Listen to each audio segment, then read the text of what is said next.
देखना है कि आपको मतलब क्या बोल पा रहे हैं। आपसे मैं बस इतना कह रहा हूँ कि आप किसी एक टॉपिक पर भी जाके अपनी बात रख सकते हैं। क्षमताएं सबके पास हैं। अगर आपके अंदर कोई थोड़ा बहुत हेजिटेशन है तो उसको आप वहीं पे जाके दूर करेंगे।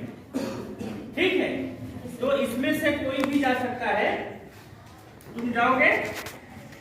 जाओ। क्योंकि यहाँ यदि आप अपना हेजिटेशन दूर कर लिए, जीवन के किसी भी मोड़ पर आपको कोई हेजिटेशन नहीं होगा। इसलिए यही मंच है, यही मौका है, यही दस्तूर है, इसी में आपको सीखना है। ठीक है मैडम जी, बताइए।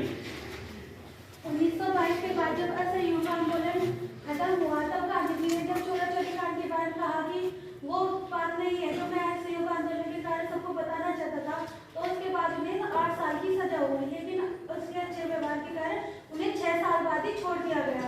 उसके बाद लाहौर एग्रीमेंट हुआ। सन 1929 में कांग्रेस और नेहरू जी और गांधी जी वहाँ पर लाहौर एग्रीमेंट के नाम से जाना जाता है। लाहौर में रावी नदी के तट पर मध्य रात्रि के समय प्रथम बार हमारे देश का झंडा फहराया गया और पूर्ण स्वराज्य की घोषणा की गई। उसके बाद यह निश्चित किया गया कि 26 जनवरी को हर वर्ष पूर्ण स्वतंत्रता दिवस मनाया जाएगा। उसके बाद गांधी जी को उनके आंदोलन को सुचारू रूप से चलाने की आज्ञा भी दी गई। उनके बाद उन्होंने रैंची मैकडॉनल्ड से 11 सूत्रीय मांग पेश की, जिनमें नमक सर्वप्रथम और मुख्य था, जो कि सब लोगों को एकता के सूत्र में बांधता था। लेकिन रैंची मैकडॉनल्ड ने उनकी बात नहीं मानी और उनकी 11 सूत्रीय पेश को खारिज कर दिया। उनके बाद उन्होंने कहा कि मैंने घुटने देखकर आपसे रोटी मांगी थी, लेकिन आपने उनके बदले हमें पत्थर मिले।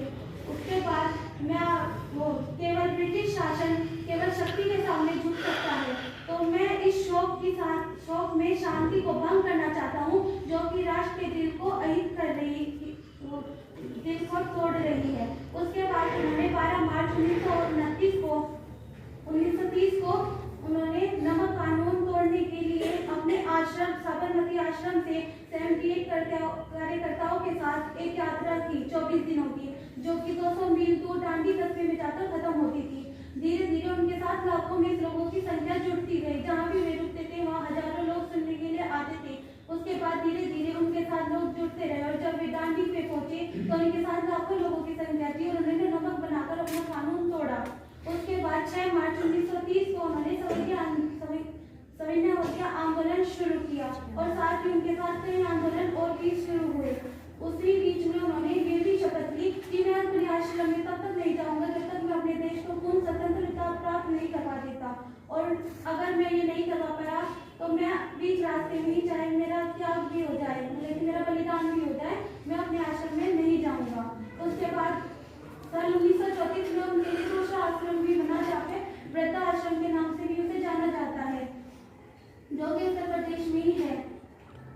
नहीं, महाराष्ट्र में है, नागपुर के आगे वर्धा में सेवाग्राम में है। 1934 में सेवाग्राम आश्रम वर्धा, वहाँ पे 1934 में उनका दूसरा आश्रम बना। ठीक, और कुछ बच्चे पूछेंगे आपसे?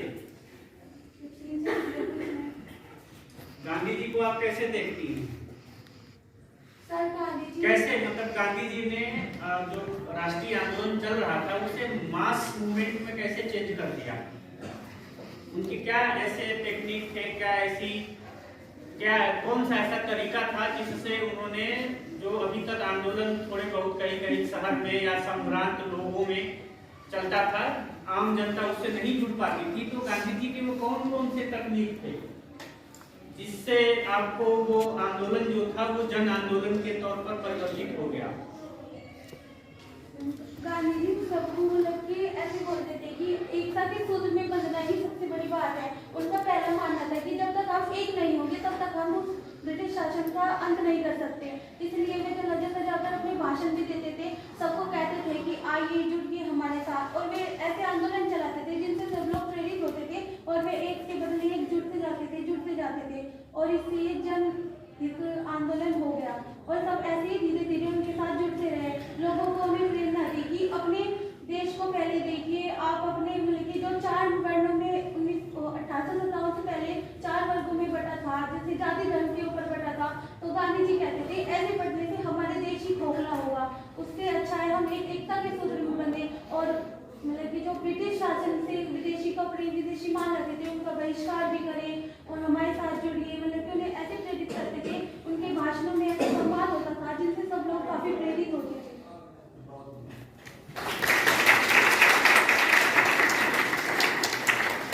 देखिए, जीवन में आप दो बातें हमेशा याद रखिए कि आपके पास राष्ट्रीय आंदोलन को अगर आपको एक शब्द में समझना है तो राष्ट्रीय आंदोलन में जो कुछ भी हो रहा था उसमें एक चीज जो कॉमन थी वो था कि सबका आत्मबल ऊंचा हो रहा था।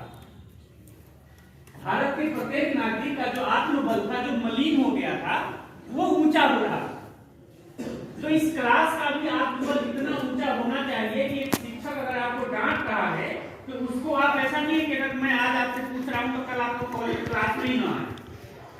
आपका इतना आत्मबल होना चाहिए कि आप एक शिक्षक के डांट का सामना कर सकें। आपके पास इतना आत्मबल होना चाहिए कि आप ट्राई करें, अगर गलती कर रहे हैं तो आप माफी मांग सकें कि सॉरी सर, मैं आज नहीं मेहनत करके आई, मैंने अच्छे से तैयार नहीं करके आया, लेकिन मैं आपको प्रॉमिस करती हूँ या करता हूँ कि मैं आपको कल जरूर मैं किसी न किसी टॉपिक पर अपने आप को प्रेजेंट करूंगा। अगर इतना आप सीख लिए इस क्लास में, मेरा जीवन सफल। क्योंकि राष्ट्रीय आंदोलन में भी एक ही तत्व काम कर रहा था कि जो लोग पूरा देश जो था वो इस तरह से बटकर उसका आत्मबल एकदम नीचे चला गया।